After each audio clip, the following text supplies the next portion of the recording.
If you follow the news coming out from the international circles, you will find that it is now quite clear, especially when the United States Secretary of Defense identify an operation which involves the most powerful arms and ammunition and maybe the best trained military in the world in our backyard. What is it called? It's called Southern Spare, something like that. And that operation is underway. I want to ask the government of Trinidad and Tobago, that is the backup to this. Did you know that this was to be the outcome of the decisions that you made with the United States? Did you make any decision with them?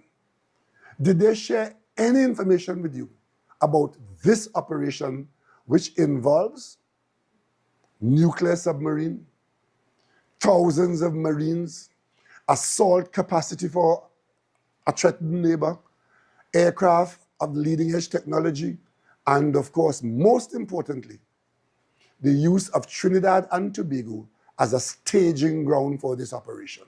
Did you know that? Did you agree to that? Or is it just happening and unfolding that today the Venezuelans could be saying that we are using our country to facilitate an attack on Venezuela? How come Venezuela was never able to say that when they openly called for regime change and gave Maduro 8 days to leave office? How come they weren't able to say that? How come we were still able to go to Caracas and negotiate far-reaching agreements for our future, and to go to Washington and meet the people in Washington who were decision makers? How come? Is it that it just so happens that in the face of the American policy of attacking Venezuela, they just happen to have been on their way to Trinidad anyway? And what is worse, now that we are in this situation where military confrontation is a distinct possibility, the government spokesperson in Trinidad and Tobago was saying that, well, the government had no choice because all of this US presence and activity in Trinidad and Tobago and showing off their hardware in Trinidad and Tobago is something that Rowley signed under the Status of Forces Agreement.